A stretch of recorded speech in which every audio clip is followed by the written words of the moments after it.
Today we are going to talk about a very important subject about your career because a lot of times we struggle to figure out that how much salary we should ask for when we are negotiating with our prospective employer. We sometimes struggle at how much salary we should expect. I've been getting a lot of questions around it, so I thought I should make a video on it. Let's come to the important point which we should discuss, right? So first of all, you should understand that apart from understanding your capabilities, apart from the role you are getting, apart from the other factors we should keep in mind when you are going to accept any role or not, I am going to talk only about the monetary part. I am assuming that you are taking care of rest of other dynamics of the role which you are going to accept, right? Because there are so many things you should keep in mind when we should accept any particular offer or not. I am assuming that you are satisfied on all others parameters, like you like the role, you like the company and anything else. I'm just going to focus only on the monetary part, that how you should decide that how much jump in salary you should ask for. Okay. So basically, there are two approaches which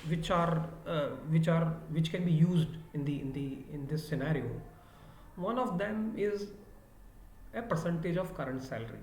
So this is a very simple approach, usually used by most of the people. Depending upon your current market trend, you simply quote a percentage of jump. So whatever salary, take home salary you are getting, you just quote that I want a 30% jump or 25% jump. So this percentage of jump typically depends upon the current market scenario. So if you are in a very growing economy, everything is going fine, you can expect 30%. But like in these current times, in pandemic, there is a crunch in jobs. You would not expect 30%. So you will be happy with 25%. So that percentage is a very simple thing that you can just expect that this is the percentage I am expecting. Right.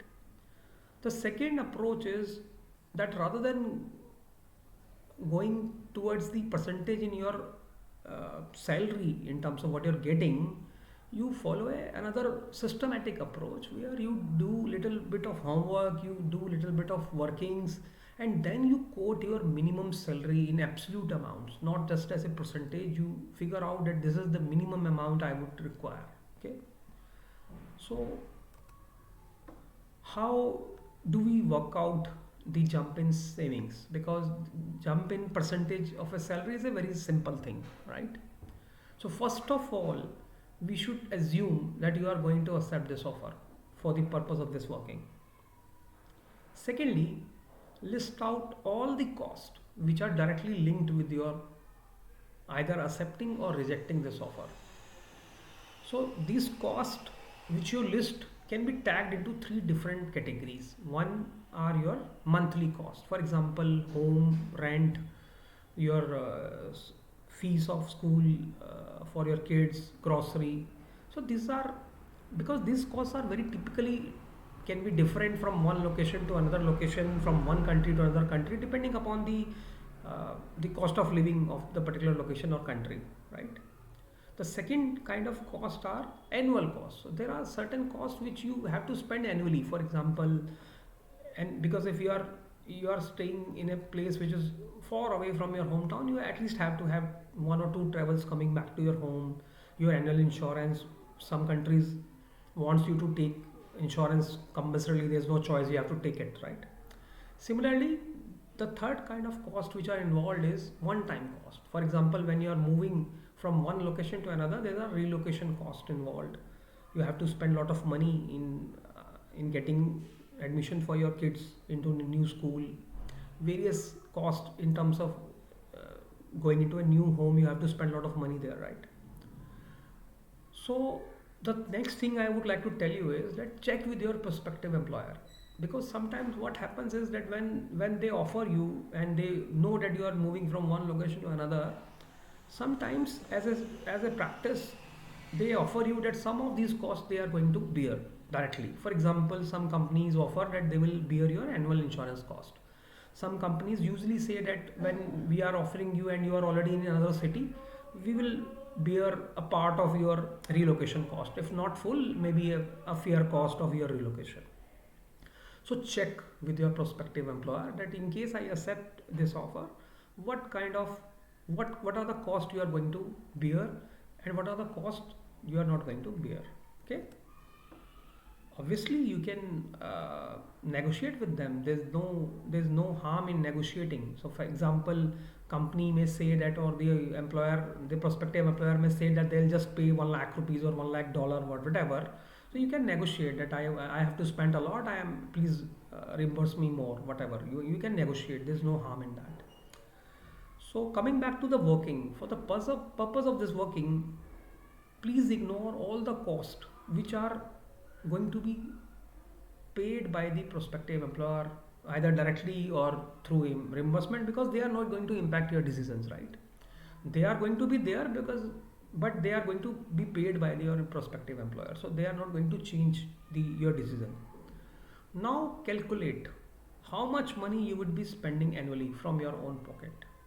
So for example, when you join a new location, you will have to spend money on your grocery, your school kids and everything, right? All your routine expenses, right? And add a very handsome amount of saving you wish to generate. This should be significantly higher than your current savings, minimum 40% higher. So minimum amount you need annually would be your annual direct expenses linked with the employment plus amount of savings you expect. So this is how you calculate the amount you need, which you should get, right? Please keep in mind that don't consider your expenses which are not linked with your employment. For example, you are going to spend money on to send to your parents, or you want to buy a new car, because these are not your expenses. These are the investments of your expenses. So where you are going to spend your savings. So basically you are spending your savings. So just keep in mind that you have to list out the expenses, not how you are going to spend your savings. Okay. So the most important question now comes in that how to choose approach. We discussed two approaches, right? Either as a percentage of current salary or jump in your annual savings. So typically when you are considering job from an employer not requiring relocation, or probably you are going to relocate very closely within the same region, the cost of living is more or less same, then it is a simple thing. You just mention a percentage of your current employment, the emoluments you are getting, and then you're done. But when you are relocating from one country to another, from one location to another, where the cost of living is completely different. For example, Mumbai is a costly place versus Noida or maybe some other place. So the cost of living is totally different. There, this approach is not going to work. That you are saying that you just need a percentage of jump. There you have to work out that how much amount of money you are going to save at a new location versus what you were saving at your current location. So this is how you decide that which approach you should follow. Okay. I hope I am able to answer you that what are the two approaches you should follow, how you should calculate, how you should decide that how much jump in your salary you should ask for. If you still have any queries, please comment, or if you want, please write me on my email ID. I would be more than happy to answer your queries. I'll soon come back with the other subjects of your interest. This is the one which I touched upon because I was sure that this is going to help a lot of you, because I have seen people struggling. All right, thank you so much. I'll come back again. Thanks.